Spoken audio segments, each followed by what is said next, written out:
Assalamualaikum warahmatullahi wabarakatuh. Halo sahabat pembatik semuanya. Di sini saya Tribudi Utami dari SDIT Anak Soleh ingin memaparkan video pembelajaran PAI kelas 4 SD bab 10 tentang kisah Nabi Muhammad SAW membangun kota Madinah. Mari kita simak bersama-sama. Untuk tujuan pembelajaran yang akan dicapai peserta didik diharapkan yang pertama bisa menceritakan kisah Nabi Muhammad SAW membangun kota Madinah dengan baik.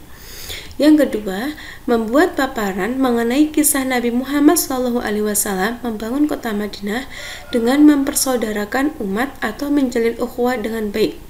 Yang ketiga, menunjukkan sikap-sikap toleran, teguh pendirian, dan menghargai perbedaan. Untuk submaterinya, yang pertama ada membangun masjid, yang kedua menjalin ukhuwah, dan yang ketiga adalah menggalang kerukunan. Yang pertama kali dibangun oleh Rasulullah di Madinah. Langkah pertama yang dilakukan oleh Rasulullah SAW ketika sampai di Madinah yaitu membangun masjid. Rasulullah SAW memilih tempat untuk beliau pertama kali berhenti ketika tiba di Madinah sebagai lokasi masjid. Tanah itu semula merupakan tempat untuk mengeringkan kurma milik dua anak yatim, yaitu Suhail dan Sahel. Nah, Rasulullah membeli tanah tersebut untuk dijadikan lokasi untuk membangun Masjid Nabawi.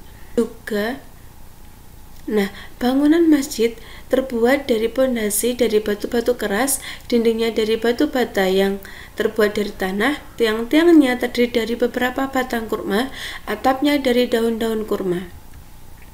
Rasulullah bersama para sahabat bergotong royong untuk ikut bersama membangun masjid.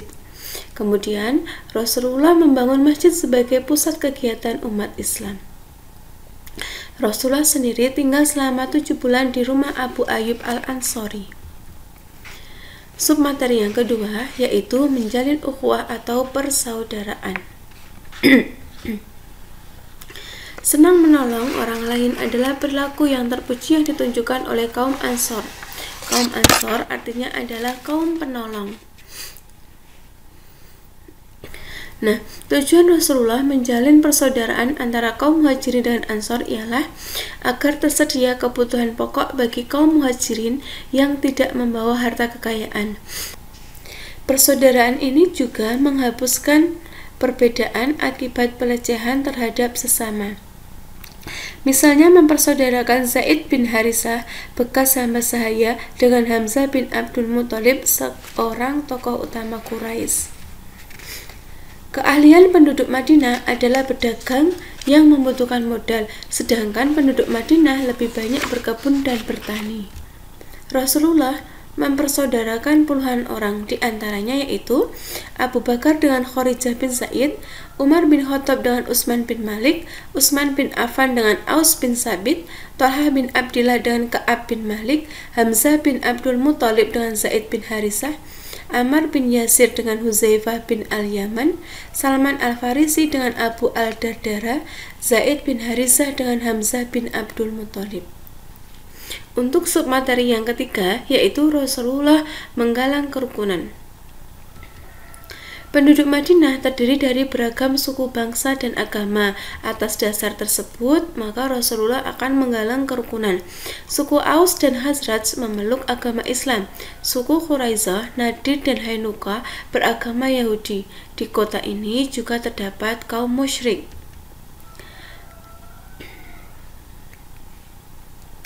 Keragaman dan perbedaan dapat menimbulkan perselisihan.